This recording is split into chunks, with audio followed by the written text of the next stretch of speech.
Culture, burn up every vulture, hold down ultra. Yeah man, the king of fire, I don't know, you see. That's what I name for the Culture Podcast, keep the fire burning, can cool. Good will always prevail over evil, do the right thing, keep it real, make the positive mark, meaningful, uplifting, be mindful. Blaze up! What up, Fata Diamond inside the building. This is the third episode of Fidiculture Podcast. And right now we got my brother from day one. He goes by the name of DJ Lennox. Big up DJ Lennox inside of the building. Yes, people, I'm here. Welcome to Fidiculture Podcast, my brother. How's everything going? I'm chilling, bro. I'm here, happy, alive, doing what I love to do. Lennox, you don't age, bro. I know, everybody tells me. You don't age, yo. You still look like the 17-year-old Lennox.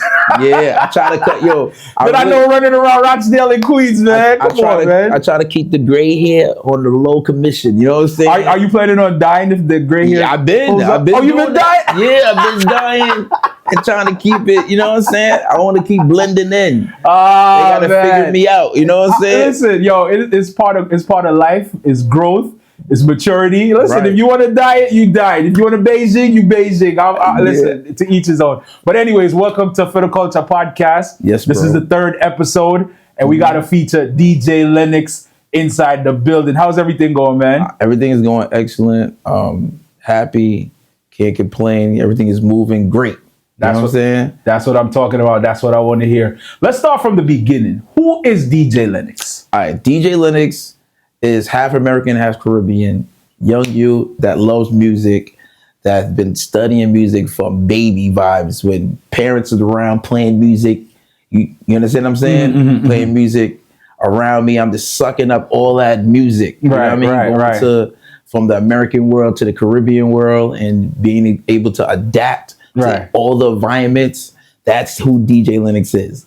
I'm a person that, like a chameleon, I could adapt to any environment music-wise. You know what I'm saying? That's what I'm talking about. Now, I know you've been in the business from record days. Yes. Take us back to the first time DJ Lennox stepped behind a pair of turntables. Okay. Were they Techniques, by the way? Yes, they was. They were Techniques? Yes. We're just making sure. And I was too short. So I had to stand on a couple crates. You know what I'm saying? I'm being completely honest. Either I was standing on a crate, I was standing on the record, you know, the record, what you call the record holders, that the little crate boxes. The cases. The record cases. Right. So I was short. So I was literally DJing like this with my arms up at a young youth. You know what I'm saying? Take us back to that day. All right. So originally how I started DJing was I was like maybe say like 6, 7 years old. Wow. Right. And my family members on my Trini side, right? This is how I learned both. I'm going to give y'all a quick story of that. So on my Caribbean side, they would play, you know, everything was different. Like they're playing smaller records, 45s. The speakers are stacked different. You know what I'm saying? Right. The whole Caribbean vibe. And then on my mother's side, which is the American side, they doing things a little different. I'm seeing more hip hop. I'm seeing more, you know, that 70s, 80s type of hip hop.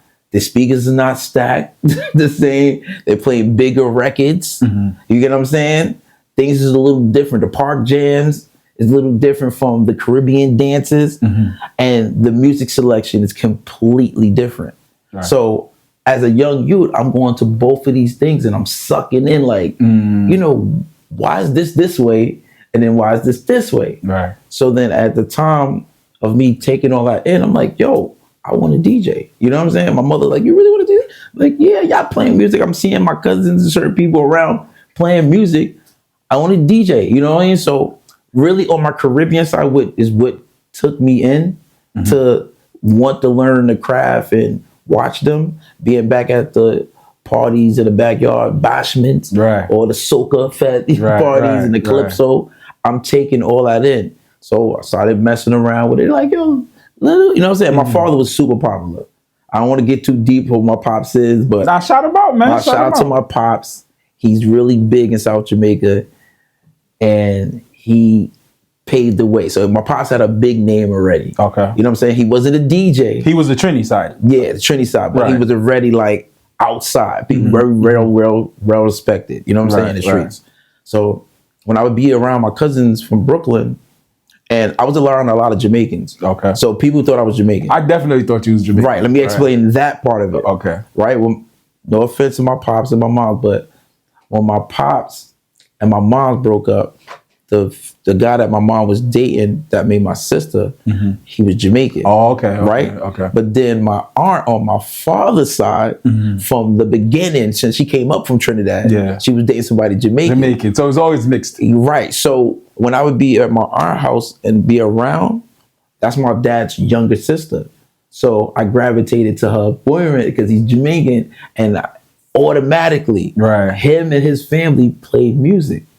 So I'm at the parties from like 5, 6 years old, even younger, but I didn't even know, you know what I'm saying? And during all of that, so I'm taking in the soca, I'm taking in the dancehall, I'm taking in the reggae. And then when I go on my mom's side, I'm taking in all the hip hop, the disco, all of those genres. So that made me like a chameleon where I could just adapt. You know what I'm saying? Certain people would always think, oh, Lennox could do one thing, but it was never like that. I could do everything. And the reason why, like, for instance, to other DJs and other sounds and other hip hop DJs, they would always want me to do the total opposite. So if they were good and strong at reggae, they'd be like, yo, Lennox, play hip hop. I could do that. You know what I'm saying? And then when I'm in the hip hop world, they'd be like, yo, Lennox, play reggae.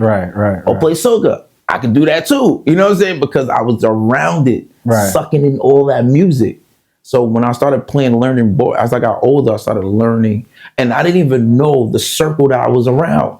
At that time, what are some of the songs? Well, I kind of understand where you're coming from. The fact that you got the Jamaicans around you, you got the Trinis around you, you got the Americans around you. So I definitely understand your format in playing music and being eclectic when it comes to all kind of music. We already see that. But tell us some of the songs from those times when you got to have some songs that are just stuck in your head where you be like, yo, bro, when I remember hearing this as a 7 years old. I'm gonna be honest with you, like Mighty Sparrow, when I was hearing those type of records, you know, Calypso days, Calypso days, Mighty Sparrow, yo, that was different. You know what I'm saying? And then, you know, Marshall leading into that from that young age, going in from Mighty Sparrow and all that was dope. And then on the hip hop side, I'm listening to a lot of the artists like in the 80s, like that was coming, like Run DMC and Rakim, and you know what I'm saying? Big Daddy Kane and all of those type of artists leading into Nas and Jay-Z and so forth. So I was taking in all of that. My pops was wearing Adidas. I'm in the back of the freaking, my pops had mad different cars, but I'm in the car, he's bumping Barris, you know what I'm saying? And then he's bumping Run DMC and South, you know what I'm saying? So I'm taking all of this in, like, I'm looking like, yo, this is completely different worlds, but everything is still the same at the same time because everybody's enjoying themselves. Nice. You know what I'm saying? Who were some of the DJs at that time? That you would listen, whether it's on mixtapes, whether it's on the radio. All right, radio wise, from the get go, I was definitely listening to Mr. C. God rest his soul. Mr. C is my big brother. I'm gonna put that out there, and I'm gonna explain that part of the story as well too. But in the neighborhood, it was all the main DJs that like Grandmaster Vic, the Disco Twins. I might be running through some other names that I can't remember right off the top, but that was more like South Jamaica, type of. And then on the Caribbean side, that I was listening to was the Stone Love and the Road Internationals and the Massive B, especially Massive B, Bobby and Java and them. And then, you know, the whole culture, Pretty Posse, and then that led into me being around that circle because I didn't even realize that I was in that circle by just being with my natural friends from the neighborhood that was related to some of those people. You get what I'm saying? And then being around them led me to be around those guys because I'm DJ. Oh, young DJ coming up, Lennox, and then some of them knew my pops. So that helped too. You know what I'm saying? Of me being in the mix without even knowing I was in the mix. Like now that I'm older and everything, and I see like pretty much the full circle of everything, I was like, yo, I was in the immediate circle from young and I didn't even know it, bro.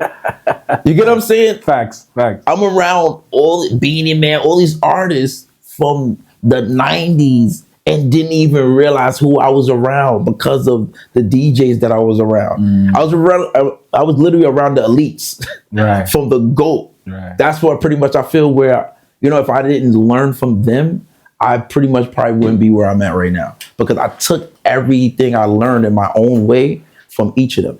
Nice. You get what I'm saying? Nice. Yeah. Fata was, you know, when me and Fata connected, same thing. We was taking everything in. Right. Definitely. And we had fun though, bro. Back in the days, yeah, it was fun, man. We had some real parties. It's definitely not like how it used to be. I think we were more free spirited and we just enjoyed it. It wasn't even about the money. Man. It was just about, yo, we're doing this. Right. So you hear me now? From the voices I have to the presenting, I'm gonna say, yo, Fidiculture, tell them so we self-confess.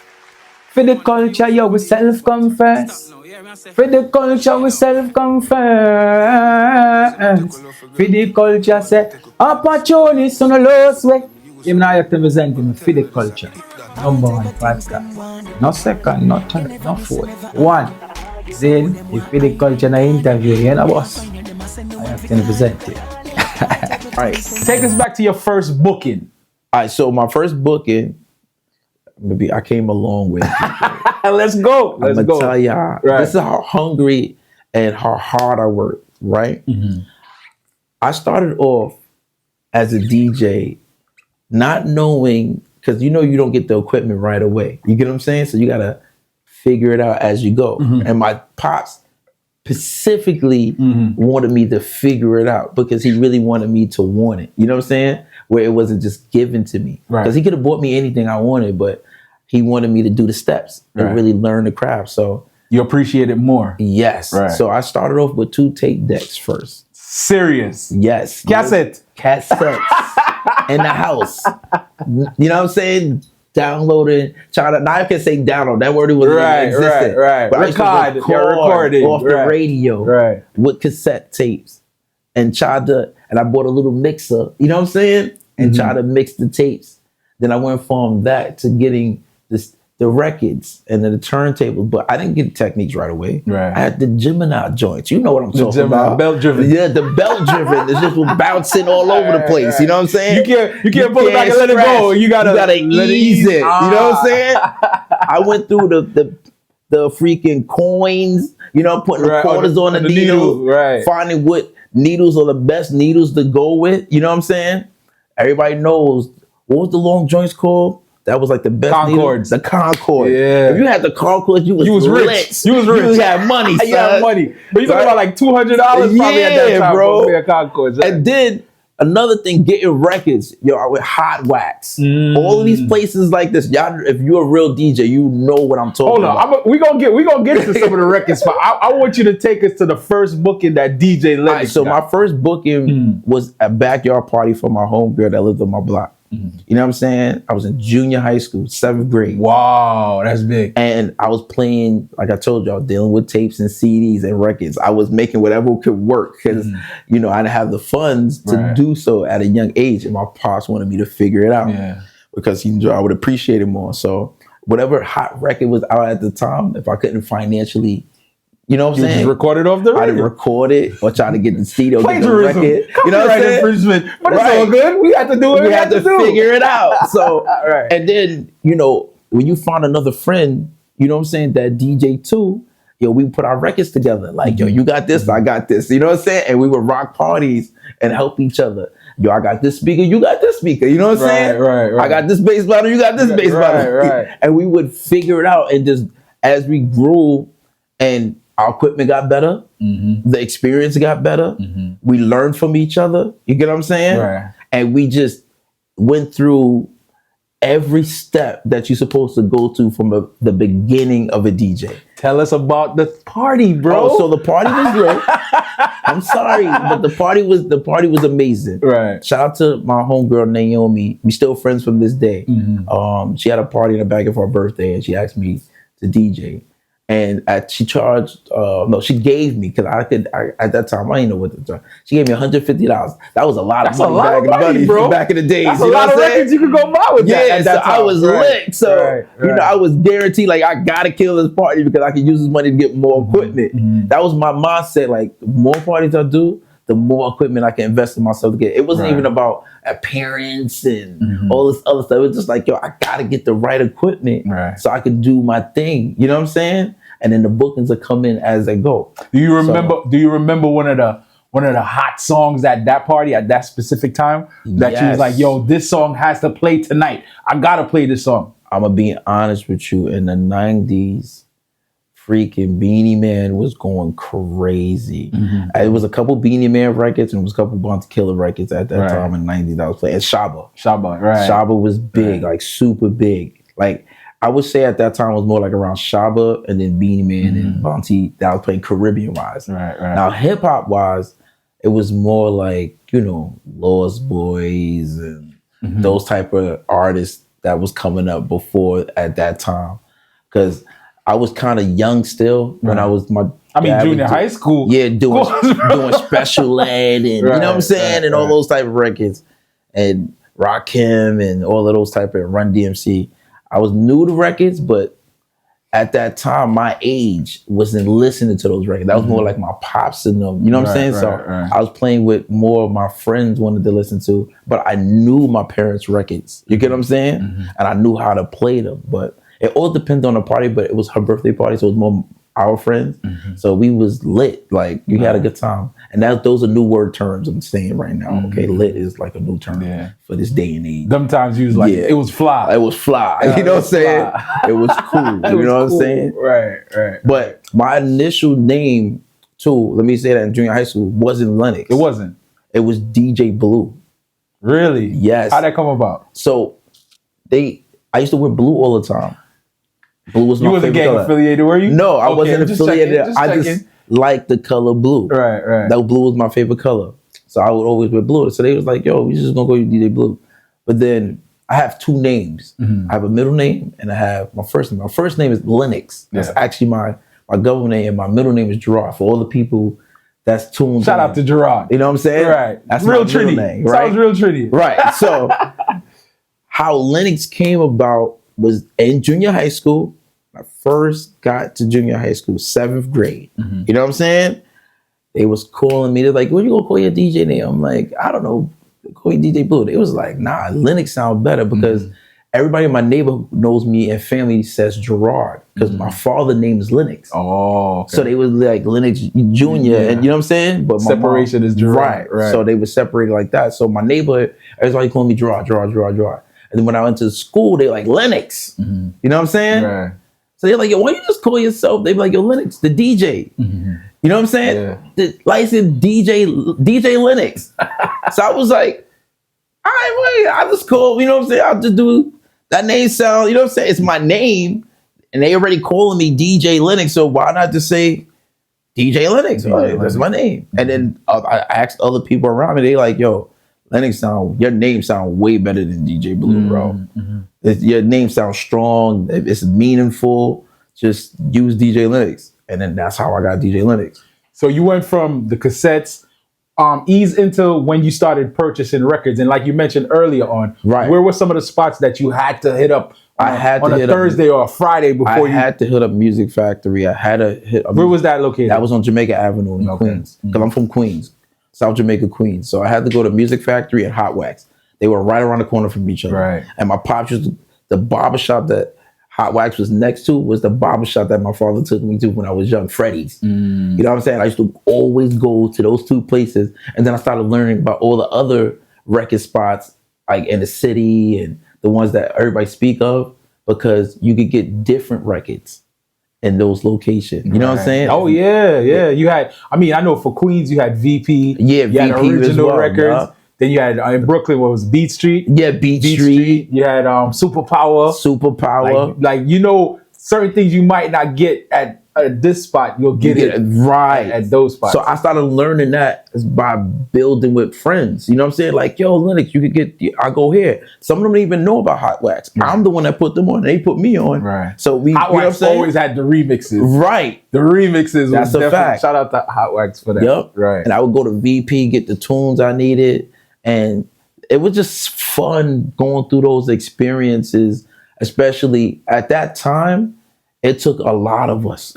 Right. To just do one party instead of it how it's now with just being one person, one band. Right, you know what I'm saying? right. We had to move a lot of equipment, and it was heavy, and we had a lot of creative records. So we would have at least 10 people with us sometime, maybe Right. 7, 5, just to do one party. But everybody got a piece. Right. Right. Because I wasn't trying to DJ all night. I was just trying to do my set and have fun. And then whoever else DJ, they would come and do their set. Who were And some we of the make it other folks that you said that would roll with you? At that time coming up, TNT, my younger godbrother G Money, Infinite, Hot Rod, DJ Gully.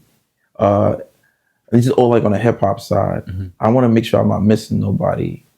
Who else was around at that time that when we was like figuring it out DJ wise? My homeboy DJ Red.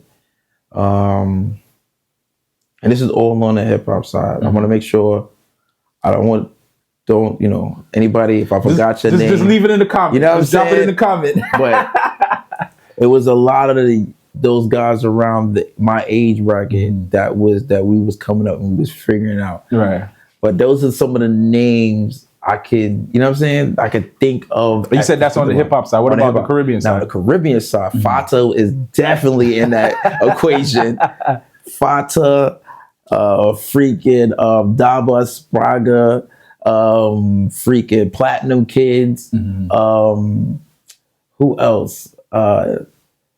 That was around Caribbean wise. I guess so many Caribbean. And you talking about the early when it was days. Right, us that's right. running Joe Young when he Joe was coming Young, up. right? Frost, Frost. He's a part of freaking what you call now. Frost, Spectrum Disco, Reds and Mikey and them, right. and Lumen. Shoot. Mad Indian, that's what we call it. Mad Indian. Dang, yo, Pretty Posse.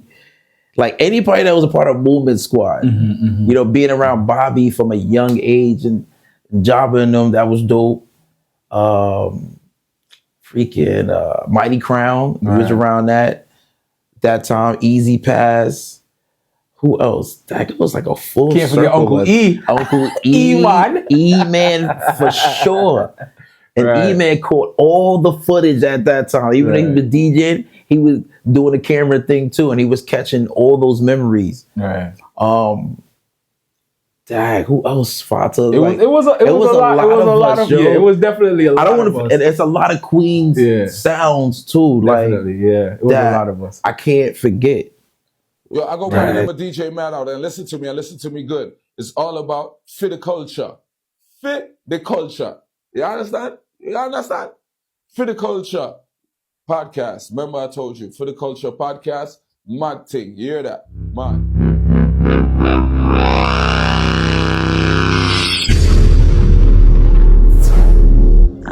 Because because I think you left junior high school now. You're definitely the names that you're mentioning. You're in the clubs. Which club was one of the first clubs that you played at? The first club that I played at, well, the first club I actually went to, and I was not supposed to be in there because I was too young at the time, but I was in there. What was the club that they played all the reggae and dancehall? Was it the Q Club? Q Club, yeah. Yes, I was in the Q Club at what a young age you was in? I was like 15, bro. In there, not supposed to be in there, with helping with the crates and taking everything. That's when like like Roy and all of the bigger Road guys International, and all of them was in there, and I was just taking all that in. You know what I'm saying? I wasn't supposed to be in there, right? But I was sneaking in there to help out with the, you know what I'm saying? I'll stay in my little corner and just, you know what I mean? Take all that in. So it was that cute. And then on the hip hop side, it was the other club. It wasn't the Q Club. It was another name. Ambiance. Not Ambiance. It was The I'll be honest, used to be on God, bro. Yeah. Right across from the school. It was another I think it's like a checkers now or something Yeah. like that. I remember that spot. The Q Club. I think it was called the Q Club. Q Club was the reggae spot. The Q Club, and there was another hip hop club. Oh, it was another club called the Q Club? Yeah, it was another hip hop club that they would go to that I used to go to where like Uncle Ralph and all of them guys would DJ at. I can't remember the name. Right. It's gonna come to me, I guess, but I used to go there too, and I wasn't supposed to be there. You know what I'm saying? But when you became legal, When I became legal, and you decided, well, I'm hitting the club. like when I was like what was your first 17, club? 18, Club A. Club A. Club A was the main club that I spent a lot of years in and learned a lot from. That's what me, Fata, and the whole circle of Caribbean DJs that I just said, we was all in there going crazy. Were you keeping parties at this time or not? At that time, yes. Yeah. Because I was doing like a lot of kid parties at my age, like teen parties. I was like popular from that point on because I started from like junior high school. So I was doing car wash parties. Anywhere I could find a backyard party, I was throwing my own party, and people in the neighborhood, shout out to Dada, our cousin, we would do basement parties. Back in the days, I used to see mad DJs that used to come see me DJ in the basement or at the car wash. Like Reef was one of the DJs. I got that. Like everything I'm saying is receipts. Like it's video footage where you see me DJing in a hot ass basement and you see Reef and his people from Far Rock. Not Far Rock, from Coney Island in the building. So you're talking about DJ Big Reef. But those are like, you know what I'm saying? People watch me before, you know what I'm saying? They elevated to where they at. Shout out to them too, you know what I mean? But I was doing this for a long time. You know what I mean? Were you doing mixtapes at that time too? Because I remember you had a whole series. Yeah, I did. Was it Looney Tunes or something like that? In my teens, yes. That's when I started doing the hip hop mixtapes and the dancehall mixtapes. And how I did that from a teenager point, this guy, he used to hustle CDs, right? And I did a party for his family. And he's like, yo, you're really good. Like, do you get music like this on the regular? I was like, yeah. So he was like, yo, why you don't put it on a CD? I was like, I never thought about that. You know what I'm saying? So what he would do, he would make the freaking print for me. I would just record, and he would take the master, make a whole bunch of copies. He made a lot of money off of me, Fats. Really? Yeah, bro. I mean, were you getting compensated though? No. Nah, because I was just so hyped. You were just doing it for this I'm making a mixtape, and he's putting it out to the world. You get what I'm saying? So he would take the master copy, right? I learned this after the fact. Take the master copy, go down by a freaking Inkwell on Archer. Right, and something in Archer. Print the joint. Yeah. He had the towers and everything. Print the joint and was selling the CD for $5 to $10. But he would go, when I started learning, I started going with him to learn what he was doing. Right. He would go to the Ave, downtown Brooklyn. In the Bronx, I forgot what is that in the Bronx, but it was like a popular area where they all sold CDs at. Oh, you talking about like the shops? Harlem, right? And he would sell the CDs to them for wholesale. So if he took him $1 to make like 100 or something, he was selling it for like $3. Yeah, they was, and then they would sell it for $5 or $6 or give people deals. And then the Africans started bootlegging my CD, but they're hearing DJ Lennox all over the 5 boroughs. People, I put my number on there and his number. People was calling me from weird places like, yo, can you send me another copy? I'm like, yo, I didn't even, you know what I'm saying? I would tell him like, yo, somebody from Africa or Japan got the CD. I don't know how the CD got there, but they're asking if we could send them another copy. And people cherish like these CDs from this day. From this day. So once I learned what he was doing as I got older, I was like, nah, I'm gonna do this myself. Time for me to flip the script. You know what I'm saying? Let me do this myself. Right. But they made a whole lot. Everybody knew my name, but didn't know my face. You get what I'm saying? Yeah. And then when we was at On and Poppin', you remember? Shout out to Will. Shout out to Will. Team. Right. And they made my logo, the cartoon logo of me. I still talk to him from Chung from this day. Word. He made my logo. He was like, yo, Lennox, you don't got a logo? And that's the cartoon logo. Yes. Yeah. And that's the time when all of us was doing cartoon logos. Pee-wee had a cartoon logo. Yeah. Most of us was doing cartoon logos at the time. And he made one for me, and it just stuck with me forever because everybody would see that logo and be like, that's Lennox. Right. You know what I'm saying? And then down the line, as I got older too, I started realizing too that it was another person, right? He's an imposter. I'm letting y'all know that right now. Okay? He's an imposter. I'm putting it out there right now. Right. I think he's Arabic or some Indian type of guy. All right, one of the mixtapes, right, Fata, and this is all receipts, right? I used to make remixes and stuff. Well, shout out to my man Blackheart. Blackheart. Yeah, we used to do the remixes at Club A, and then when I went to the Elite Art, I was doing remixes, right? And this is before I get into like our DJ circle for that age bracket. But when we was doing the Talk about remixes, Nasty Tuesdays, Nasty Tuesdays, and when we was at Club A, that's when we was like getting introduced like to all the artists like Elephant Man, and you know what I'm saying? Like I'm actually meeting these people, not knowing that, you know, Pee Wee and Bobby and you know what I'm saying, so forth. These was their friends. You know what I'm saying? Right. But we were just in the right circle at the right time. At the right time. Facts. With them. Facts, am I lying? Nah, that's facts. That's real facts. Without even knowing. Shout out to my man DJ Remarkable in the back of the camera. You know what I'm saying? So he's hearing the story too as well. So at that time, when we were doing the remixes got popular. It was like a remix time. You know what I'm saying? And I always tried to do what I came from, the hip hop side and the Caribbean side. So I would put the Caribbean artists on hip hop beats, right, Fanta? Yeah. And Blackheart, I remember. And it became super popular with me doing that with Blackheart.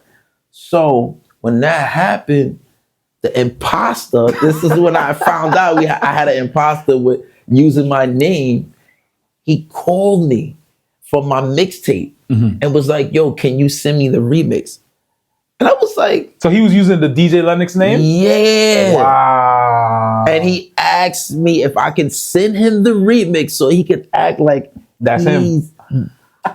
So what you said? So from that, I was like, hell no. Did you ever figure out who he was? Yeah. He had an Instagram. At that time, we had MySpace. Right. So I couldn't figure out why I could not put my name as DJ Lennox. Because he already owned it. Because he already put his name. So I had to put the NYC to let I'm Lennox from New York. I'm the one putting in the work. You know what I'm saying? Did you know where he was at? He was in New York? He was in Florida. Oh, he's in Florida. Yeah, bro. Shout out to the imposter. DJ Lennox in Florida. You know what I'm saying? I don't know if he's still in Florida, but at that time, he was in Florida. Right? So I'm like, yo, he had the audacity to call me though. Like, yo, let's share, bro. Yeah. send me our remixes. Exactly. You get what I'm saying? I'm like, bro, this is crazy. So that's what happened, right? And I don't know if he's still DJ, I don't know, but everybody eventually differentiated and knew the boss, especially in the industry. Right. And it took like Caribbean-wise, they knew right away. But in American way, they had to, you know what I'm saying? Kind of differentiate like, oh, that's not the real Lennox. This is the real Lennox. You know what I'm saying? Shout out to DJ Mr. C, my big bro. He helped me out with that because he was playing the remixes crazy on Hot 97. And Bobby too. Shout out to Bobby Condas. That's like, Bobby's like my uncle, godfather. He's another one that put me under the wing and taught me a lot on a Caribbean aspect. Retro Spectrum gave me the first opportunity. He's the reason why I went to Brooklyn too. Right. Yeah, Nasty Tuesdays. Took me to Nasty Tuesdays. I remember those days. And I got to give credit to Pee Wee too. Pee Wee, Pretty Posse. From Pretty Posse, that he manages Cranium. He took me under the wing and taught me certain things and told me to take my time. Right. Because at a young age, we would rush music. He was like, Lennox, you gotta, you know what I'm saying? Just let the song do the work for you. You know what I'm saying? And that's how I learned in Club A. From shout out for them taking me, Reg and Pee Wee and Bobby, and then, you know, Mr. C and all of them giving me, you know, pointers and drilling it in my head because they seen something in me and they seen that I could play music. Even Fata, like, you know what I'm saying? Persistency, that's what it is. You're always persistent. Yo, you would go, and that's another thing that I want to talk about. You until this day, you will see Lennox in a stadium And early on in the day, he was at a backyard party ripping it up the same way. Yep. Explain the reason for that. Because a lot of folks, they get to that level and they forget about the basement parties. They forget about the backyard parties because you're rubbing shoulders with the 50 Cents, with the Drakes, but you still remember where you're from and you still will be in that spot chilling. Explain the difference with that and why. So from the core of my heart, I love music. I play music because I love it. At the same time, I know how it feels not to have. And when you know how it feels not to have and build where you build it from scratch, you know that you never want to go back to that. You get what I'm saying? Right. So with that being said, you appreciate the journey of everything that you have accomplished. And you never forget the people that helped you. I'm forever grateful for all those guys for taking the time out because they didn't have to. Facts. They seen something in me and was like, yo, Lennox, I'm going to take you under the wing and I'm going to teach you, right? I'm going to give y'all a quick story within that. I was so tight at Bobby Condas at a young age. I'm going to explain why. I love Bobby, but Bobby told me straight up. I was like, Bobby, I want to be a part of Master B. I want to be a part of Master B. Yeah. You know what I'm saying? And he was like, no. I was like, come on, man. He was like, you know what? Because you're much more than you being a part of a group. Be DJ Lennox. And I never understood why he told me that from a young age. Right. Create your own. You know what I'm saying? Right. And now that I'm older, I understood what he meant. And I'm forever grateful for that knowledge. But he still helped me, like if I was a part of his group. You know what I'm saying? He still taught me things, told me about music and what this is, what that is. But that's one of the things that I didn't understand as a brand of what they were already doing because they're much older. You know what I'm saying? They learn things and see things before we did. You know what I'm saying? So I want to thank him. I'm thanking you on camera, Bobby, not just off camera like a million times, but thank you. You know what I mean? And all the other people, Reg the same thing too. Reg seen something in me, was like, yo, Lennox, go. And he told people like, yo, Lennox can play. But at that time, some of the guys thought I only could play one genre. They didn't know I could play the other stuff. Reg did. So he was like, yo, let him go. Let him play. And when I knew that the team like really had love for me is when I went to the Arc, right, Fata? And y'all all came to the Arc to support me. They came for me to because Brooklyn was rough, bro. I'm gonna let y'all know. In those days, Brooklyn at that time, we from Queens. When you say lead arc era, Brooklyn was rough. So Queens DJs, if you wasn't from our circle, you was not respected.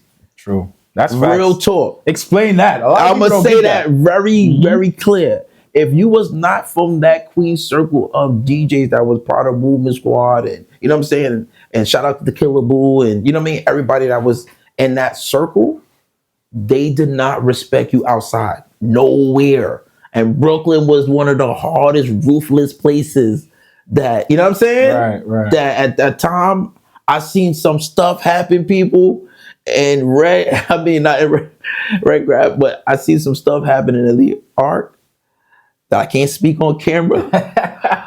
But some of them stories, if you know, you know. You know what I'm saying? Right. I can bring up one story, but I can't tell you who. Right.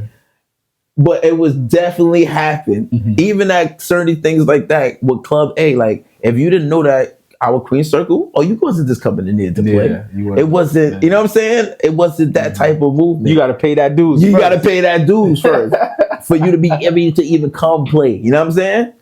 But well, me I talk about Fidiculture, I mean Fidiculture, Jamaican culture, all entire culture. As long as they in a music, this is Fidiculture, the podcast. Don't last. Boom. But back to the Lee Arc, right? One day, I'm in the Lee Arc. My job, only person from Queens. I'm there with Reds, and they are Brooklyn sound, but they had their sound in Club A. Club A, right. It was them and ESQ. Remember ESQ with the light up sound? Right? So they would take turns at Club A on who would bring the song to play for each day. Right? So I'm in Brooklyn by myself with Reds and them. I know Reds and them like that sound straight, and I know Fata and them, but they only come when they can. You know what I'm saying? So when I knew Brooklyn was different is when some sounds came from somewhere else, right? And they got on the dance because of a friend to the promoter or whatever, right?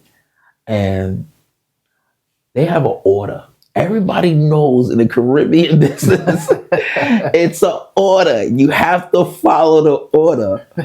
And these guys, no disrespect, Right. they did not respect the order, Fata. You know what I'm saying, right? See your story, bro.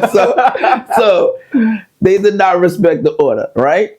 And that means you do not come in here and rush the dance. You do not do that. You play according to your time and you next sound. You know what I'm saying? It's like it makes the party better. So it's like an alley-oop to the alley-oop to the dunk. You know what I'm saying? To finish the game. These dudes came in trying to rush some tunes. And I literally seen the gatekeepers, how someone would say, in front of thousands and hundreds of people inside there, because the Lee Art was big as hell. Just remember, it had four different parts. clubs up. You know what I'm saying? In one. So we on a big side. You get what I'm saying? I'm talking about backyard Eastern Parkway side, like Amazura side. And it was a big dance, and these dudes trying to rush the party. These dudes literally came and stopped the record, bro. Took the needle off and took the record and threw it like a frisbee and said, next sound. Yo. Bro, do you know how the disrespect that was? Right. And they had to eat it. Yes. Yep. Because no retaliation. They had to just pack up and go. Right. You get what I'm saying? I said, oh my God. It's like, did this just happen? And then they, you know, some bad words were said that I can't say on camera over the mic. You know what I'm saying? And, you know, people at that time. That era was real. Yes. They were very protected in the environment that we were at. So if anything did happen, it wouldn't have been a good idea for that approach to happen. But that's when I'd seen the root of dancehall and reggae. Like, this is no joke. You know what I'm saying? Like, it's one order. And if you disrespect the order, this is how it could be dealt with. You know what I'm saying? Now, I don't know whatever transpired in the street after that point or whatever the case may be. But that's what the part of the story that I was there. I witnessed. You know what I'm saying? It was real. It was real at that time. I mean, you mentioned Brandon. And that's one thing with DJ Lennox. You can always see DJ Lennox in a DJ Lennox t-shirt. Yes. A hat. I don't know. Now I know the money changed, so you probably see the Gucci and the Louis, but how important that is, especially starting off. How important the branding is. I'm a shout out to my go-to guard brother, G Money, DJ G Money. It's my younger guard brother. He's like 4 years younger than me. G was the first person that I seen put his name on everything. Like, because he played basketball. We played basketball and stuff, but it was G Money, G Money, G Money. So I was like, he was like, yo, you should, you know, because I didn't talk at that time. I was quiet, right, Fata? I would just want to play music, and that's it. So everybody would MC for me. Like, I could run down a million MCs that freaking rock parties. Me and Fata destroyed millions of parties. And I have recording. These are all receipts. Everything I'm saying is receipts. Facts. So I can back up everything that I'm saying on this camera, okay? So back to that part. So G was that inspired me like to do the name thing, because he was like, yo, you gotta, like, for people to get more familiar to you, it's like they saying Lennox, but they don't actually know who that is. You can't be that. You're always quiet, so it's like you're not pushing yourself out. Right. So he was like, yo, start wearing your name on your shirt. So I started wearing, I had DJ Lennox t-shirt in every color you can think of, bro. And I would wear, and then everybody started familiar, Lennox. So when I'm DJing and they see me on the crates, because I told you, I'm short people, I'm not that tall. I'm like 5'7", 5'8" now. You know what I mean? But at that time, I was a shorty. So they would see my name on my shirt and they'd be like, yo, that's the youth that was, you know what I'm saying? Lennox. So everywhere I started going, it became like a branding thing, like Fanta said, and it became super popular. I mean, I could be in any borough and they see Lennox, that shirt, they knew what I stand for. Yo, he quiet, good youth, and he could play music. You get what I'm saying? So genuinely, MCs used to fight over me, bro. As soon as you see Lennox step up, everybody just run up. The MCs just line up like, all right, I'm gonna juggle with Lennox now. You gotta pick who you go fight. Who you gonna choose to MC yo. with you? Right. Would be like, yo, no. I told Lennox first. You know what I'm saying? Nah, y'all not gonna. You know what I'm saying? Right. I'm playing with Lennox. Right. All right, let me get you a little piece of 20 minutes with him. You know what I'm saying? Right. Because they would have me. You know what I mean? And we would shell every time I would DJ with whoever. We would shell. But me and Fata though, our chemistry is it's unremarkable, like remarkable. You know what I'm saying? Problems. But me and him, any party that, because we trusted each other. I trusted him as an MC. He trusted me as a DJ. And he just like, I don't know, you know somebody that could like pick up and feed off of you? We would feed off of each other. You get what I'm saying? If I'm about to do something, he'll trust it. Or if I know he about to do something, like, yo, Lennox, don't play this yet. Hold off. Let me say this speech. I trust it. You know what I'm saying? And we would, you know what I'm saying? Kill. And I don't mean people. I'm talking about any age bracket, any crowd, anywhere. It could be 10 people, 5 people, 5,000, 10,000. Me and Fata's going to go Shellings. You get what I'm saying? Right. I could close my eyes mixing and know whatever he's going to say is going to counteract whatever I'm going to play. Right. And vice versa. Facts. Certain songs, even if I was the DJ, he would say in his mind like, oh shit, I wouldn't have thought that. You know what I'm saying? Oh, I would have thought that. And then he'd be like, I trust Lennox.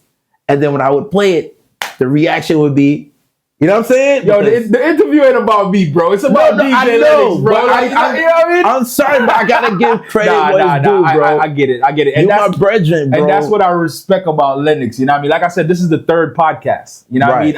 I know tons of other DJs, but I had to make sure DJ Lennox is a part of this. Right. And I appreciate you, my brother. But like I said, it's about you. Right. You know what I mean? It ain't about me, bro. I'm just telling receipts. For the culture, and it's about DJ Lennox. This is straight receipts. The culture, burn up every vulture, hold down ultra. Yeah, man, the king of fire, I don't know, you see. That's what I need for the culture podcast. Keep the fire burning, can cool. Good will always prevail over evil. Do the right thing, keep it real. Make the positive mark, meaningful, uplifting, be mindful. Blaze up! As much as we see you in the clubs, right? Right. We see you doing private events, weddings, all of these corporate events. Talk about some of the corporate events that you put on. You're affiliated. So me as a DJ, branding wise, I was able to learn how to do multiple areas of a DJ because it's different type of DJs. It's got the private event DJs. There's nothing wrong with that. That do the corporate and the private events like the weddings, the sweet 16, the anniversary, the birthdays. And then you got the radio DJs that just do clubs or just do radio. They don't even know how to do private events. You know what I'm saying? Right, that's fine. And then you got the mixtape DJs that all they do is just mixtapes and that's their thing. You get what I'm saying? So I was always a person to hustle to want to learn everything. I want to shout out to DJ Bentley.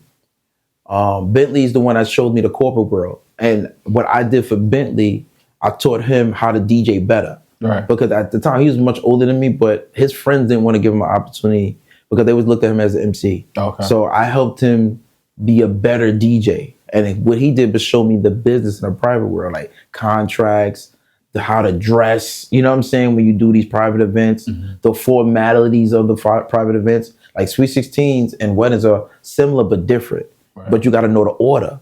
He taught me the order. And all I did was, how I build a contract, how to get DJ insurance, what equipment to buy for those type of events. Because it's different from the equipment that you would buy, like if you're just doing backyard parties. Right, you know what I'm saying? Right. The facade. The standards have to be total different. Right. It was completely. So he taught me that aspect of it. And I just looked at it like, yo, private money is a lot of money.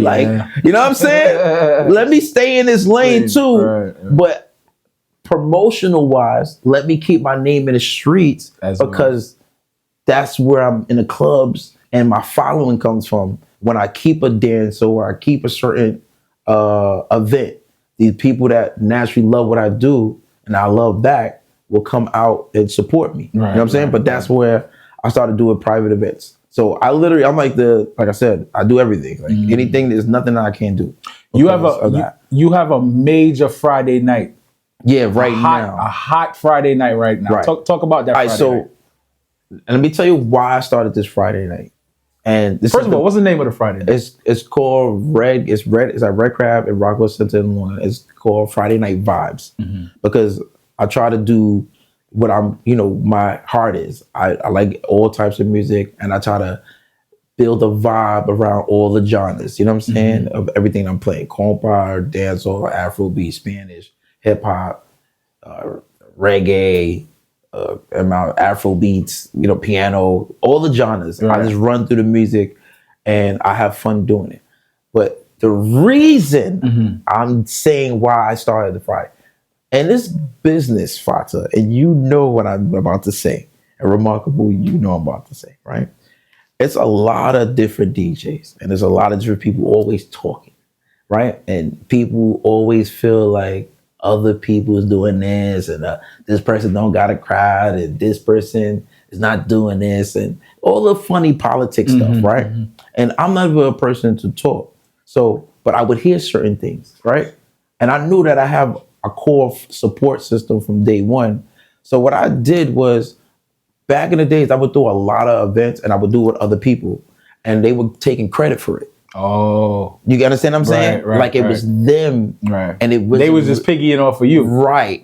And they can full credit, like it was really like they were the engine. You know what I'm saying? When I was the one, teamwork. I'm always for team. I'm a person that is very fair, and I always want to see other people win. I'm always trying to help the next DJ or help the next person. So when that started happening, I was like, yo, I got to build something from scratch that has nobody involved with it, just me. Just show the difference. You get what I'm saying? That this is what I've been doing. But anytime I involve someone else or somebody comes in to be a part of it, they take credit to make it seem like it's and you're already so quiet, so it's like sometimes you just let it slide, let it just be like, it is what it is. Correct. So throughout the years, I got tired of going through that. So I was like, you know what? I need a spot that I can guarantee be for me, where a promoter's not telling me what to play. I can play whatever I want to my heart and be free. Because a lot of times when I get booked, I got to listen to what the promoter wants me to do. So I can't really show my talent of what I can really do because I'm listening to what the promoter wants me to do. Since I'm so versatile, Lennox, play hip hop. All right. Lennox, play reggae. All right, Lennox, play soca. And that's what I have to stick to because they're the one that's paying me because we're doing a service. You know what I'm saying? So we follow, you know what I mean? What they're asking us to do because they're hiring us to do a service. So Red Crab was created for me to be free, for my fan base to know, like, no matter where I'm at in the world or what I'm doing, Friday from 7 to 12, Rockwell Center, you could come there. It's free. You could come and hear DJ Lennox and see what I'm all cracked up about, or if I'm really what they say I am, or if I'm whack or whatever. Come see for yourself. You get what I'm saying? There you go. Come see for yourself. You know what I mean? $400 money pull up. Fata, $400 money pull up. Jesus Christ. I don't even know where to go. Whites. I don't know. Fata, what should I do, Fata? Go for the whites? Fuck it. Let's go for the whites. Don't forget the brush every Sunday. Barbies, goddammit. 1 to 8, let's do it. 400 money pull up. Blood clot Lennox. 400 money pull up. Come see for yourself. You know what I mean? And I want to thank a lot of my DJ friends and brothers that come there whenever they can, when they free, to hang out with me and talk on the mic and freaking interact. Those are like my real brothers. And that's why I'm forever grateful, because I realized, from young, where I started and where I'm at now, you never forget that feeling. Right. You get what I'm saying? Right. And I kind of understood why my dad and my mom didn't just give it to me. They wanted me to work for it. You know what I'm saying? And that's what keeps me humble and keeps me in the drive, because it's not like I'm doing it because I got something I have to prove. It's doing it because I genuinely love what I'm doing. Right. But at the same time, if I can keep getting them to the ladder, imagine where, You could you know take what I'm it. saying? I Right. can take it. Right. You know what I'm saying? So I want to say sky's the limit. I'm not trying to limit myself. I'm just Right. trying to just keep working, Just doing what you love. doing what I love. That's Right. it. You know what I'm Right. saying? Or whatever benefits that come for it. My goal out of everything is to be able to, God gave me a talent. And I know that this talent is different because I feel and read music different from people. I don't know, that has to be a gift. Yeah. You know what I'm saying? Yeah. And I think that's what my energy feeds off of when people see that. You know what I mean? Even Remarkable, when you hear me DJ, you be like, look like Lennox, I would have never tried that. You know what I'm saying? But it's just natural energy, and other DJs that have that same talent and energy, we respect each other because we learn from each other. You get what I'm saying? It's no hate. We encourage each other to go and push. Right. You know what I'm saying? Because it's like a brotherhood in a way. Facts, You facts. feel me? Right. And we help each other, we build with each other and grow. And that's all I've been trying to, portray. All the people around me now is good people. Right. No leeches or people being funny or being jealous of me in any type of way, because I'm so giving and trying to help the next man. It was times that, and Fata and Rocker would tell you, sometimes I would go to my friends and they like, yo, Lennox, you're here. And I'm like, so? I'm still coming to the backyard party and I Right, play for right. free, bro. You know what I'm saying? Y'all my niggas, Right, regardless. right. This can start tomorrow. Yeah. I'm still gonna be coming to pulling the up. backyard I'm pulling party. I'm pulling up. I can have 1,000 parties where I got paid for the night. Father call me, Remarkable call me. I got energy in my tank. I'm pulling up for my brothers. right, That's who DJ Lennox is. You know what I'm saying? That's who I am. No matter where I'm at, man. That's the As situation. long as I can make it, I'm coming. Let me ask you a question, right? And let's step away a little bit from DJ Lennox right now, right? You mentioned some key players in the game that you looked up to Yes. growing up. Who are the young DJs that Lennox is listening to and saying to himself, yo, you got a future, bro? Who are some of the young DJs All right, at this so point? right now, it's not that many. It's one young guy. It's my friend's son. And I remember when he told me that he got Shorty pregnant and we was in school. His son. He's not even a DJ. He was like an artist at that time. Right. Like rapping and stuff. And his young guy named DJ Ian. DJ Ian, he's like 20 years old and he light skinned. He remind me of myself. Right. And he's killing right now. Yeah, when I'm doing when young people parties and I don't feel like doing it or whatever, I'll call Ian. Yeah. And Ian reminds me of myself because he's so eager to learn. Right. And he's literally in the right circle of DJs already. So we're all giving different pointers to him and he's taking everything. He's like a little beast, you know what I'm saying? Right. And the making. Him, and then one more other guy, my young guy that I be helping a lot, DJ Trey.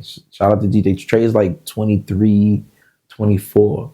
So he's another guy. And he hasn't been DJing. They haven't been DJing that long. Like a good maybe 5 years.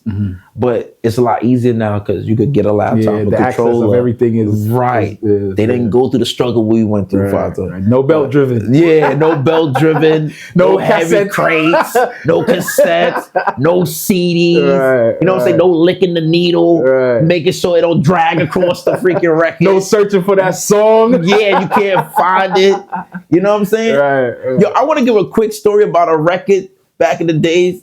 Shout out to DJ Hot Rod. Hot Rod. Right. Let me tell you a quick story about Hot Rod. Yo, Hot Rod blew my mind when I first met Hot Rod in Queensbridge. My man TNT took me to a party like, yo, we about to go do a party with Hot Rod in Queensbridge, right? And what's the name of the other projects that's next to it that he's from? But he was like for both, right? So Fata and Remarkable, they behind the camera, people. This dude, Hot Rod, you know, the reason why we have slides on the records is what? to protect the records, right? This dude had covers, the case, no right. covers on the records. He just had it in the crate? This had all the records in the crates, bro. And I'm like, yo, hot. Yo, you don't think they're gonna get scratched? He's like, yo, I can fit more records in the car.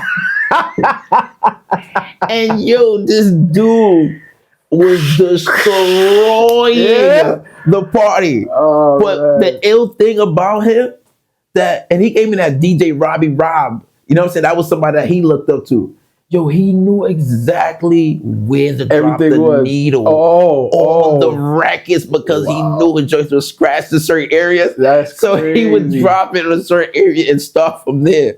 And he was sounding fire. I said, yo, you're diabolical. Like, for you to be able to do that, that's real. That's real. You know what I'm saying? That's So real. shout out to DJ Hot Rod. But that had to bring that story. Because that's one of the worst situations. Imagine you're in a party, you playing a record, and it get to that hot spot and it go jump. Yeah. Oh, You know what I'm man. saying? Everybody look at you like kill the DJ. And I'm like, yo, in the sun, you know what I'm saying? Your records could warp and all that. This dude would find a way. He would find a way to put the needle, you know what I'm saying? And let the record, and he would play it. So I got to give him his respect. I know this is about me, but I told you I got to shout out to Hot Rod because I experienced some crazy stuff back in the days. So back to the young guys, Trey and Ian right now is the ones that I could think of that is doing their thing. They adapt really quick. They took the time out to learn. They're learning music. They're open to learning all types of music, and they're like, you know, they're doing the quick. And I don't mean to be snapping my fingers like that. No, pause. You know what I'm saying? But in other words, they really got the thing going with the music right now for the young people, and they be putting me on too, like with songs and stuff like that. Yo, Lennox, you need to get this, you know, because a lot of the younger crowds that they're DJing for, they got their own music. You know what I'm saying? Compared to where you're coming from with the music, I'm talking about the artists at this point, to the music that's out right now. How do you feel about it? Do you feel that it's a problem? Do you feel that it's foolishness? What's your thoughts on the music now compared to where you know the music started? All right, so basically how I feel about the young people music is that that's crazy you even said that, the young people music. And the reason why I say that about the young people music is that we were young too. And our parents didn't understand what we were doing and what our music was to them. But eventually they adapted to it. So that's how I look at it. We just adapt. You know what I'm saying? It's not like we could put too much emotion into it. If we like it, we don't like it. But everybody has a preference.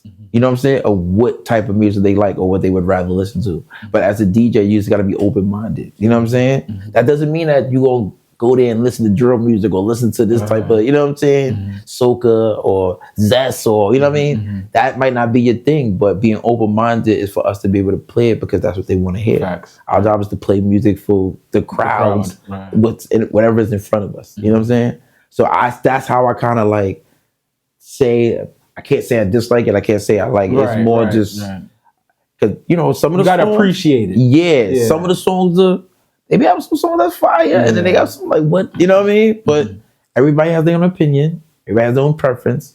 But our job is just to try to find be open-minded and try to make the best of it. You know what I'm saying? When we're playing music. It's here again with yours truly, Fata Diamond, and Kadeen presents their third annual Memorial Weekend Fish Fry on Friday, May the 23rd from 8 p.m. until you say when. It's all about the third annual Memorial Weekend Fish Fry. Music by Stinger Movement, DJ Lennox, DJ Links, and DJ John John. Friday, May the 23rd, Rosedale, Queens. What's up, y'all? It's man, DJ Lennoxnyc. I'm here. I'm gonna be in the building. Fish Fry. Make sure my fish is ready. Admission only $30. Music, Food, drinks, hookah, and vibes all available. Life sweet. John representing for your boy Fatta Diamond, and it's all going down May 23rd. Fatta Diamond Big Bad Fish Fry / barbecue. For more information, call 347-200-8222 or 347-984-0002. At the year-to-year Memorial Weekend Fish Fry, brought to you by Fatta Diamond and Kadeem on Friday, May the 23rd. Memorial Weekend.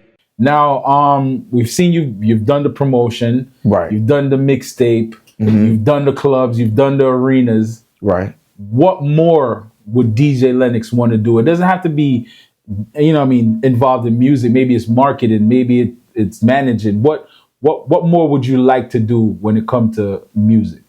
So my point of where I'm at right now, I realized that as a DJ right now in our careers that we can't just be a DJ. We gotta have something else that we're doing. That it could be, anything involved with music, but something else. So the approach that what I'm interested in doing, that I've been doing for like the last couple of years, is being more involved with concerts and stuff like that. I like the whole theme of being involved and learning the business aspect of the concert thing, and putting shows and putting things like that and festivals and things like that together, because one day I want Red Crab to be a festival like for Lennox. Oh, nice. You get what I'm saying? Nice, right. Where my fan base, as it grows, can have this one, you know what I'm saying? Would you plan on taking it outside of Red Crab? Yes. Like, even if it's on the water? Yes. Even if it's in the, that's amazing. I want to do crazy. that. And I think that I see all the other DJs from different genres doing those type of things. Yeah. And I feel like I can be that level of getting to it. That would be hot. And put my DJs and people that I like and artist wise on, you know what I'm saying? And put it in my own, in my own way. Right. Because I feel like these days, I feel like somebody's doing it now, but at a couple of years ago, being from different genres, and I know I'm putting this out there now, somebody might teeth it, you know what I'm saying? But you don't have to put it out you know there. what I mean? Anyways, yeah. But we heard it here first. Right. I always wanted to exercise our genres of music by putting shows together for Caribbean artists, American artists, Afrobeat artists. Let's put everybody together in one pot. You know what I'm saying? Right. And let them build from each other, because they can build a lot of connects backstage where we can cross genre the music. You know what I'm saying? Make some fire hits. And at the same time, it's people that, like us, that loves all these genres, would love to see them on the stage together. Right. With the cross genre. Like, what if you had a Meek Mill's record with a Beanie Man? You know what I'm saying? Or a Bounty Killer. Yeah. And it was fire. Right. But to see that together, you know what I'm saying? How can we get that? Sometimes it's hard for them to even connect with each other. But if you had them on the same show, they have room for room. They could just, managers could connect. Things like that can happen. So that's something that I always wanted to do. And I eventually want to work on doing and taking the steps of learning the craft on the business aspect to be able to do that. Amazing. So that's what I'm trying. Bro, you got it, man. You could definitely do it. I mean, you've put in the years, you have the experience. You know the folks, you know people that you could make that could help you to make it happen. Well, me I talk about Fidiculture, Jamaican culture, all entire culture. As long as they're in music, this is Fidiculture, the podcast. Don't last. Boom. We kind of touched on it a little earlier, Mr. C. Right. And explain his inspiration behind you being a DJ. And like you said, that's like your big brother. Explain a little bit. So people in the industry calls me Mr. C little brother because that's what C would tell people. And C taught me, like I told you, from a young age, like when I was like 16, 17, from that age, maybe 15 too, like leading from junior high school into high school. When I met C was in Brooklyn. Right. And family members are connected because I don't know if y'all know, C is Trini. Right. And I'm Trini. Right. You know what I'm saying? Right. So that's how that happened. And then going through the process of when being Trinidad American and C being Trinidad American and him being like the best DJ in the freaking world, you know, in my eyes, Right. you know what I'm saying? I was like, yo, that's me. Right. You know what I'm saying? Like It was a big connection. yeah. Right. And from the get-go, when C was doing speed, I used to be upstairs doing the team parties. Crazy. I used to sneak downstairs, you know what I'm saying? And you know what I mean? And then he seen, you know, he finally was like, yo, I'm gonna take you under the wing. All right. At first I wasn't selling people like Right. I just kept it, you know what I mean, to myself. Yeah. That I was, you know, being able to do parties and move around and whatever he would call me for, he would take me up to Hot 97, teach me stuff up there and do all of those things. But as far as like, you know, in the music aspect, I was around him for a lot of the stuff that he was doing, but behind the scenes, music wise, you know what I'm saying? So that's how I got the title of being Mr. C Little Brother, because they would always randomly see me like, yo, Lennox, and then me doing the remixes, he would always embrace the remixes on the radio, and he was shouting my name out crazy and letting the drop play on the radio with my drop in it. Yeah, you know what I'm saying? All right. So, right. see, I'm forever grateful and thankful for everything that he taught me. He's the one that made me start talking on the mic. He's like, yo, you want to be on the radio? You got to crack that mic, bro. Right. You got to start talking. I was like, yo, see, why I can't just, you know what I'm saying? No, you got to crack the mic. You got to talk. Image-wise, he's the one like, yo, you got to step up your image. Another thing, too, like, you know, what they told me is music. It's older crowd. Don't play the music so fast. Let the records play. You know what I'm saying? Let it. Every big brother advice. You know what I'm saying? Right. Even going through stuff at a young age with girls and yo, see what the, you know what I mean? Whatever. Big brother vibes. You know what I'm saying?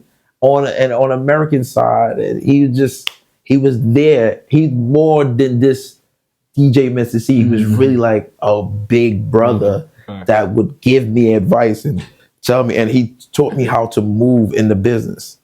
Not to take things so personal, how to adjust. Because I was such a good-hearted person, so when somebody did weird stuff to me, now I know. Listen, you know what I'm saying? We've been through it. Yeah, so it's like, yo, come on. And he would walk me through the process and advice to how to deal with it. You know what I'm saying? Because he'd been dealing with this in the industry. You know, he's the reason why Biggie got signed to, you know what I'm saying, Diddy. His track record is crazy. Working with Big Daddy Kane. Yeah. You see what I'm saying? Yeah. His legacy is ridiculous. Right. So, and he would always put me in rooms. That's one thing. He always had me in rooms with all the big people, all the important people, for them to get familiar with me. It's like he knew, like, whenever something ever happens to me, Lennox is going to be one of the people that's going to push and keep my name alive. Facts. You know what I'm saying? And I would always, as a little brother, be annoying. You know what I'm saying? Tell him how great he is. Like, I got you crazy. I get back. You know what I'm saying? Do all of that type of stuff. But he really indebted a lot of information on how to move in this industry, how to DJ. I sound like a little version of him. So if you think Mr. C is a great DJ, I'm not far from it. You know what I'm saying? Yeah. I'm still Lennox, but I took a lot of what, you know what I'm saying? He mirrored a lot of how he would play music, because I was around him for every type of genre of music he would play for. Facts. You know what I'm saying? Sucking in all that music, like, yo, this is unbelievable, how dope. You know what I'm saying? And he would always play records. You know, you think as a young brother, like, man, I got him. You know what I'm saying? Like, you know what I mean? And he's the big, he always show you the big brother. You don't got this. You know what I'm saying? Or play certain records like, yo, I forgot about that. Right. You know what I'm saying? But he would do that just to show, like, you good. But I'm Mr. C. You know what I'm saying? He humbled you after a while. Yeah, but always in fun and competitive, joking around type of vibe. But at the same time, I kept him on his toes as far as, you know what I'm saying, DJing as well. Like, what young music that he like, yo, Lennox, which record is this? What young people in? And I would tell him, like, yo, get this, get that. But also, he was still relevant, and I would say, see, you was an old head, but you know what I'm saying? Right. You older, but he could compete with people my age playing the music, and they looking at him like an OG, like this OG can't. And he would come in through and shout praise, and they like, nah. So every DJ, I mean, personally, that was a hip hop DJ, followed Mr. C. They would listen to Mr. C every Friday night, faithfully, like Old school at noon. old school at noon, faithfully, because he called this laptop the Bible. Man. And I'm gonna be honest with you, I held the Bible in my hand. Yeah, loaded. I looked in the Bible. I'm looking in the camera when I'm telling you this. C laptop is really the Bible. Loaded. He has every song clean and dirty, right? And every song that ever counted. Where's the Bible? The Bible's with a sister. Oh, okay. Right. All right. I'm not gonna tell you if I got music from the Bible. I can't tell you that. I can't say that. But just know. All right. I'm loaded too. Jeez. Okay? I'm just gonna say that. You know what I'm saying? Yo. So at the same time, see, music knowledge was like he treated parties like a basketball playoff game. Like I'm gonna do the 2-3. He's the finisher. You know what I'm saying? I'm gonna do the 2-3 Lennox on him right now. You know what I mean? And as you know, time where I started to learn, like, oh, the basketball charges. I started, now I know what you about to do. Right. But he would do stuff like that and destroy. Like you could play anything. He's gonna come in and play something different and destroy the room. Yeah. And it happened to, I seen some of the biggest DJs you could think he done. Yeah. Gone around them. Right. Yes, and I'm not gonna say no names because I got respect for them. But he has showed them, you know what I'm saying? Facts. I'm Mr. C, bro. And that's what I respect. And some of them it was like, see, no secret competition. You know what I'm saying? But it was love though. Yeah. But he would definitely go crazy. So was he doing all of that and he helped a lot of people in the industry. Fato, when I say behind the scenes, bro. Right. Like he helped a lot of people. Being at the funeral and being there, you know, because some people didn't really know that I was like family. So I was at the family funeral and then a public family funeral. And they didn't really know. They thought I was just, you know, one of his DJs that's inspired by. I've been at the house, DJ the barbecues, family, like kids, everybody. So at the funeral, you seen the genuine love. And you seen the little weird stuff too at the same time. But C really loved what he did as a DJ. And that's really, he put everything into that. Like, you know, of a man like, see, he didn't have kids and stuff like that. Right, okay. You know what I'm saying? His life was straight with his music. On his music, you know what I'm saying? And I know... I mean, he definitely left a legacy. We see it in a lot of DJs, like, you know. Yeah, he really took every time he got on the air, he would sit in the corner hot, put music together. He had records that, like, yo, how did you even get that record clean, bro? You know what I'm saying? Like, he'd be like, yo, this record doesn't even exist clean. He'd be like, yo, I told the engineer to make it clean for him. And the engineer's gonna make whatever C wants, they're gonna freaking fix it and do because of who he is. You know what I'm saying? But any records I ever needed as a little brother, I would get to know for a period of time. You know what I'm saying? And then eventually he would give me the record. Right. But he would do that because certain records he would want just for, you know what I'm saying? Right. Just for him. When it's all said and done for DJ Lennox, right?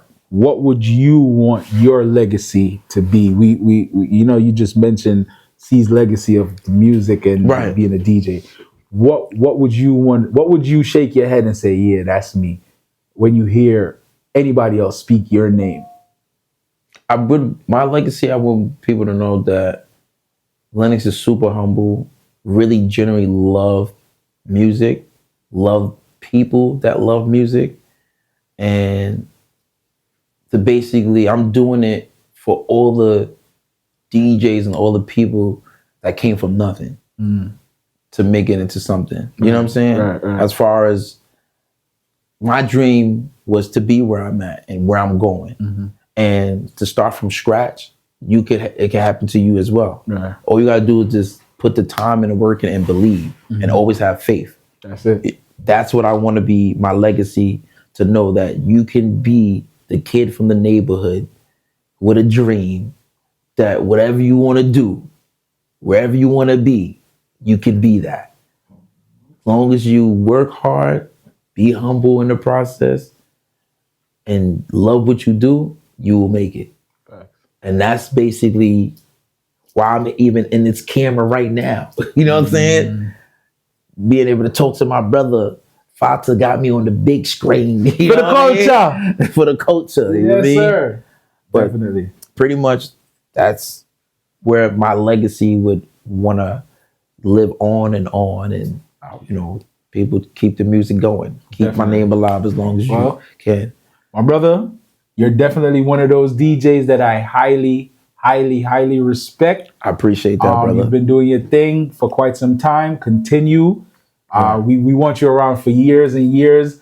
We want you to continue doing what you love, man. Right. And I appreciate you. Thanks for doing this. You didn't have to do it. You could have been like anybody else that would have been like, nah, I'll wait till it get off the ground and then I'll pull up. Man. You know what I mean? I definitely asked and you said, yo, I'm ready. You didn't hesitate, and I appreciate it. And it's for the culture, my bro. And I know, like, that's not my full life story, but it's like, you know, it's like part one.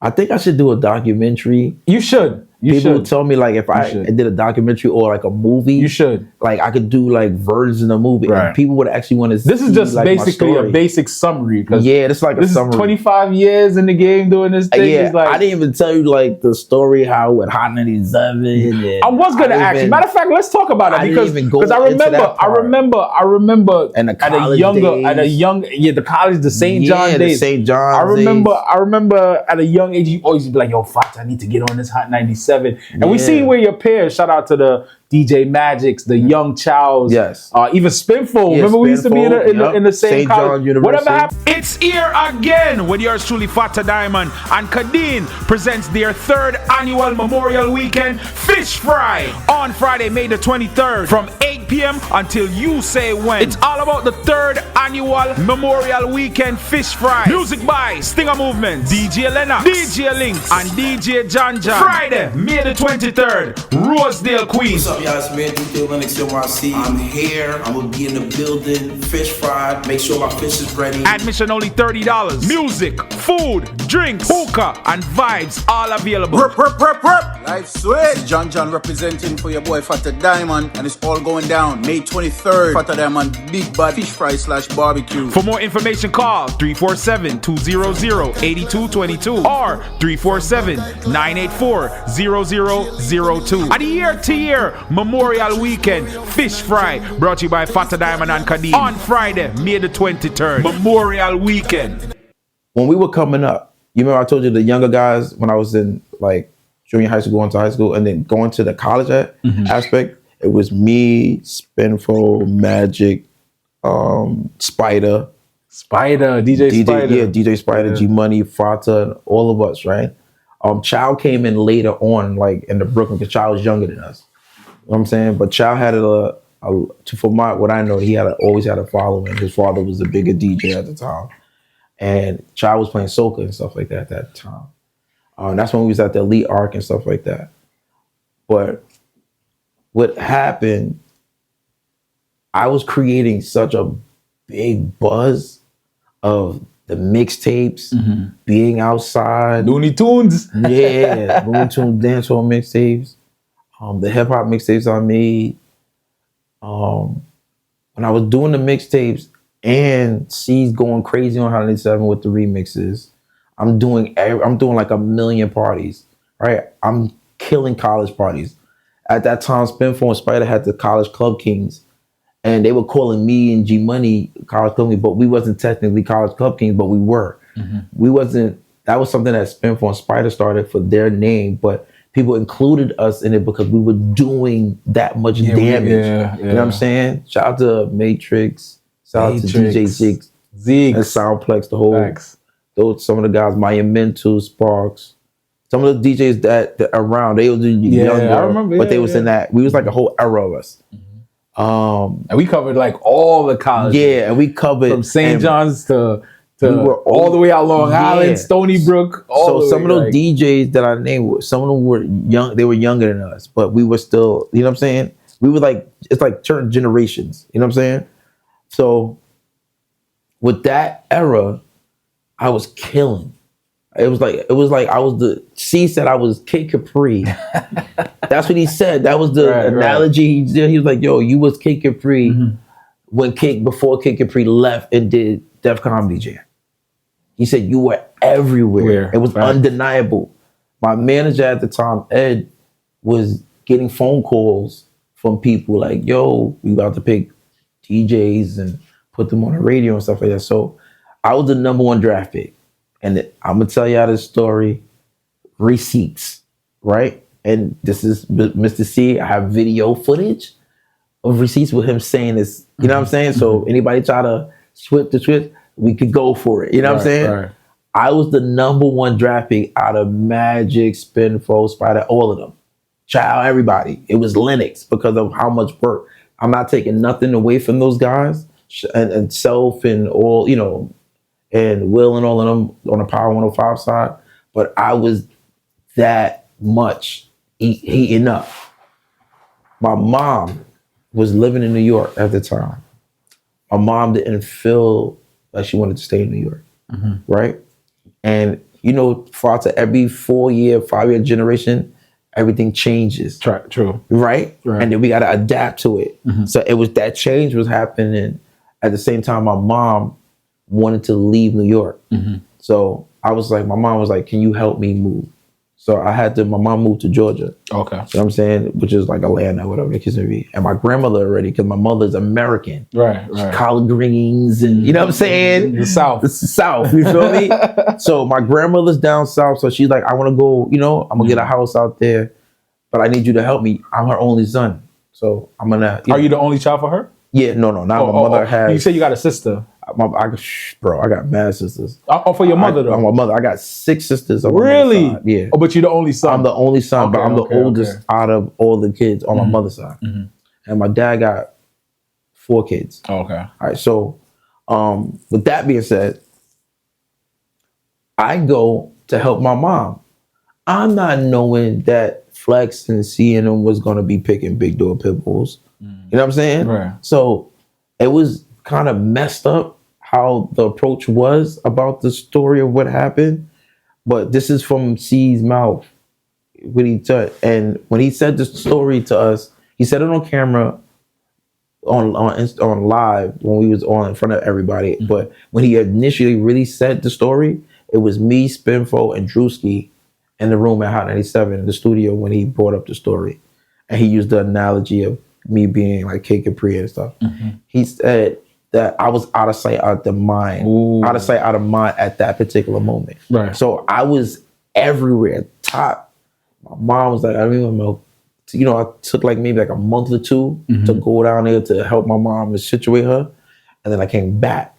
You know what I'm saying? My dad still lives here in New York. So I would go back and forth. You know what I'm saying? Right. But when I came back, that's when they did the announcement. And everybody was like, yo, how? Yeah, we were like, yo, Like, where's how? Lennox? Right. They not use Linux. See, I remember we always talked about this. They Right. was like, yo, how they not use you, Linux, and you were doing everything right. You were everywhere. Right. And they didn't pick you of all of them? You, Linux. And I was like, yo, I don't know. So you know I was tight. Like, yo, what is going on? Right, I'm happy for them because those are my brothers and they put in the work and they deserve it. But at the same time, it was like, What up? What's up with me? like, how y'all not get? And y'all said I was the number one draft pick just because you didn't see me in a club for Couple of months. You know what I'm saying? Right. 2 months for that period. That's what y'all. So immediately I called C like, yo, what's up, man? Like, what happened? He was like, yo, man, out of sight of mind and plays, so on and so forth. So I was like, yo, C, I gotta put back work? I gotta put some work back into show like who I am? Immediately, he said, that you gotta do it. Man, Fata, I went crazy after that, son. I went. If you ever see Dragon Ball Z, I went Goku Super Saiyan. Right. I'm dead serious, people. I went crazy. I threw parties. Mad people was coming out. Yo, I threw my birthday in 2009 in Amazura with me and 2 other people and brought out 2,800 people. And you're not gonna pick me? You get what I'm saying? Right. After, that's when they did the transition when Envy was on Hot 97. Yeah. Include left Hot 97 to start Power 105. Right. And Envy was on my birthday flyer as a Hot 97 DJ. And then he made the transition. My birthday, I'm a Sag, December. When he did the transition, he was going into the new year on Power, and we had to switch. We had one flyer in the street with the Hot 97 logo with Envy, and had to switch to the Power 105. Crazy. Right? This video is on YouTube. Everything that I'm saying to you people is receipts. I have no reason to lie. I'm making this very clear. I'm looking directly in the camera. Everything I'm telling y'all is receipts. So, back to the story, right? I go crazy. I had Master B, Bobby, at that time, Major Hype. Shout out to Major Hype. Major was MCing for Bobby. He was a part of Master B at that time. Am I lying, Father? Nah, it's facts, right. This is all facts. So when people be like, oh, Major Hype, comedian, I'm like, yo, I've been knew Major way before. You know what I'm saying? Y'all wasn't even outside when I was doing all of this. Right. These younger DJs, man. I'm just putting, you know what I'm saying? That think they, you know what I mean? I've been outside for a minute. Right. You understand what I'm saying? So I was doing those type of numbers. So C was like, all right. And I'm booking C so he could, you know what I'm saying? Like, yo, Bobby. And these are the people that can vouch and say like, nah. You know what I'm saying? Now, I wasn't really dealing with the Power 105 side. I was always dealing with Hot because that's where the DJs, was, my right, relationships right. from the get-go was from Hot. You know what I'm saying? Self and them was doing anything in the city and Brooklyn and stuff like that. But we had a mutual respect for each other. You know what I'm saying? No love. I'm originally, right now, I'm part of DJ Self's team, which is the Gwinnett team. So that's something that C worked out when he passed away. Like, yo, Lennox, Self, I want y'all together to do work and so forth, so forth. And Self made it, and Marv, shout out to Marv. They was like, yo, Lennox, you family, let's do it. We lit. You know what I'm saying? So I'm DJ Lennox NYC from the Gwinnett team now.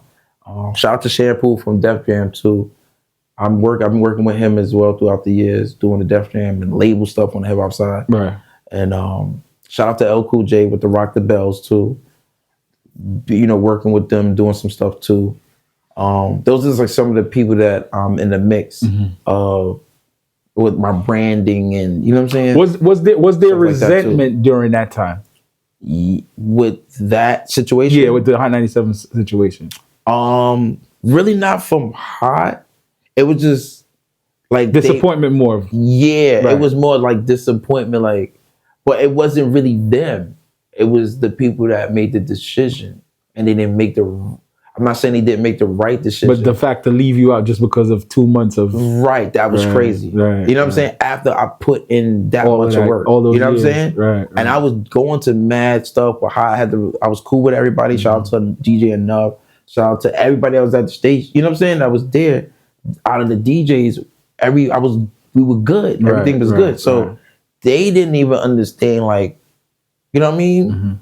What happened or what transpired. Is the drive still there at this point to be you know, a disc jockey on either one of those stations? Like being a disc jockey now at any station, if it comes, yeah, I'm gonna do it. You know what I'm saying? Right. Because me personally, my hustle and just my work ethic, I know how to capitalize to the highest level from that. You know what I'm saying? Right. To be able to exercise all opportunities. You know what I'm saying? By getting an opportunity. Shout out to Irie Jam too. Yeah. Like being able to be affiliated and working with Bobby Clark and Roy and you know the team here. I love these guys because that's like my Caribbean side that I always was able to embrace and be a part of, and they always welcome me with open arms. So I'm thankful to be able to even be in the studio and be around my peers and them even, you know what I'm saying? Right. Give me an opportunity to always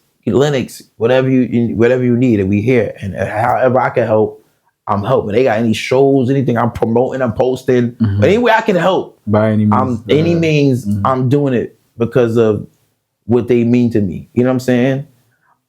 But with the hot situation with C, I had to basically, in other words, start all over. I went crazy, and then that's when I got the opportunity to be DJing a hot. So I was DJing a hot for like a good, I think it was like 3 years. I think 3 or 4 years. But they didn't give me a legit slot. Right. slot. Guest DJ. I was just guest DJ and slots. Guest DJ. And then such a situation happened with C that I can't speak of, that I had nothing to do with, or in that aspect of I didn't even have an idea, you know what I'm saying, that those things was happening, even though I'm his little brother. People keep their private, you know what I'm saying? Right. And that's none of your business at the end of the day. Right. But and that would never stop me from that being my big brother. The respect, you know and the love and everything that I will always have for him, because it's other people that you don't know that's right next to you doing whatever they do. Right. You know what I'm saying? So understood. I don't judge or any way, shape, or form. But by me, with that happening, it was kind of like fend for yourself. Right. And I didn't want to. I had to respect it. Like, he left. You know what I'm saying? They got their guys that they got to take care of, but didn't want to lose the relationship. So I stayed cool with everybody, and I just kind of like, I wasn't asking for it to be on the air or doing it. I was just like, whatever they give me, I'm cool. Whatever they don't, cool. I was gonna do my work outside because I'm doing so much other stuff that I'm able to keep pushing, because the hustle in me was like, yo, this is just one portion when I got all these other, so much other stuff that you want to accomplish too. So just keep pushing my name, and at the same time, I'm still working with C outside of that, because he was still DJing for other radio stations at the time that I was in the mix, helping him and doing events and doing that. And he always had me at high end events. So that's another thing where I built a lot of relationship with artists. I was meeting every freaking body with C, bro. And he putting me in front of them to DJ. So they like, yo, you're really nice too, bro. Like, you know what I'm saying? Let him DJ here. So he was like, yeah. So he was just plugging me and molding me to keep going. And then, no offense to radio stopped being the main forefront. Right. It became social media. Other things became popular, like traveling and DJing for certain artists and stuff like that. You know what I'm saying? Fata was killing me. And I'm sorry about me, but I gotta give my brother his props. You know what I'm saying? And Fata doing some of the experiences, coming back and telling us like, yo, I experienced this. We like, oh, word, let's, you know what I'm saying? Let's take that and learn from what he did so we could do it and do it in our own way, but take the knowledge that we get from our brothers. So that's the other doors and other opportunities start opening up. Amazing, bro. This shit was fire. You know I know. This is just the icebreaker. Yeah, that's just like the small version of it. I didn't even tell you about St. John's. We can parties and the shellings and at that time, real quick, I'm not gonna go full into it. No. Let's go. St. John's was very good.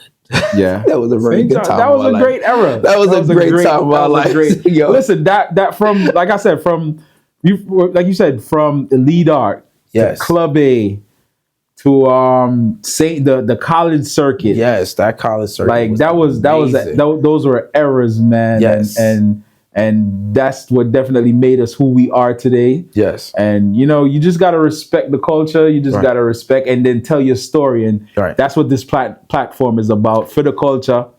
And I'm going to say this, Fata. People made this on camera. I did not legitimately go to St. John's. We didn't. None of us did. But a lot of people thought we did. But we thought we did. Yo, I remember one time I see this girl at a club. Some party. And she was like, yo, I never seen you in class. Like, what are you talking about? At that time, I'm going to technical school in the city. she's like, don't you go to St. John's? I was like, she's like, but you're always there. Right. I was like, nah, but that's how it was, man. We made a lot of money. I ain't gonna sit here lie. Don't quote me on this. You know what I'm saying? You know what I'm saying? We made a lot of money at these Shout out to colleges. CSA, Yeah, Student Association. right. Big up They to them. booked us a lot, Yeah. man. So we was at the college like at least 4 or 5 days out of the week DJing events for them left and right, and they constantly. But and another thing too, the bigger deals like seeing them, we would be the plug for the colleges because they didn't know how to get to them. Right. So they would be like, "Yo, Lennox, can you get C? Can you get Bobby? Can you get this?" Like, yeah. Yep. And they would, get them to come to DJ at the college for the kids and stuff like that. But we had a time. I ain't gonna get into details, but St. John's is Fox. I don't know if you know this, but you might remember this. J. Cole, the artist that y'all love, he was in there with us. DJing when we were DJing. Yeah. Freaking Reverend One's daughter, Vanessa, she was there. So they were part of that time, that culture, and we was doing every college in the area that you could think, upstate, not upstate, everywhere. We would really like, as what Spinful and Spider would say, the college club kings. We had magazines, all types of. We was like, if you had a party with all of us on it, America out of the college thing was there. Like I'm talking about. And Missouri size wasn't big enough for all the colleges that would come out for us just to see us DJ. Those are some good. It was good. And what we namely did, all the guys that were like in college that came from other places and was living on the dorm, we introduced them to the outside people in New York City. Yeah. And they introduced us to the college life. So it was like one hand watches the other. You know what I'm saying? But I felt like I went to St. John's. I just got all the perks. You know what I'm saying? When I have to do the schoolwork. Because the privileges then, bro, it was amazing. It was crazy. Amazing. I learned about all the frats and sororities and fraternities. I ain't know none of like that, brother.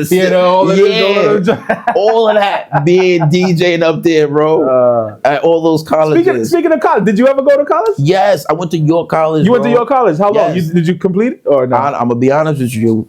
I did not stay. Talk about schooling. Since we're talking about schooling, let's go from elementary school. Yeah, bro. I went to elementary school. I had two different elementary. I went to PS50 and then PS52, and then from there, I went to 231. Right, and then from 231, I went to August Martin. You went to August Martin? Yeah, I knew that was mom. Big up Miss Kelly. Yes, Miss Kelly, and that's how I knew Fata. I remember you used to do a lot of the T-Jams in August Martin. Used to come and do the parties at August Martin. Fact. That's how I was linked. You know what I'm saying? Right. And at that time, I think we was playing records and CDs leading into that CD era too. So, and then you said you went to York. Yeah, and I went to York. Now York, I'm gonna be honest with you, I was so much at St. John's. I was just like, yo, right. I don't know if this is gonna work out, man. You know what I'm saying? Because this other life that I'm living is way more like, you know what I mean? More interesting as a DJ. Yo, I go by the name of DJ Man out, and listen to me good. It's all about Fidiculture. Fit the culture. You understand? Fidiculture podcast. Remember I told you, Fidiculture podcast, mad thing. You hear that? Man.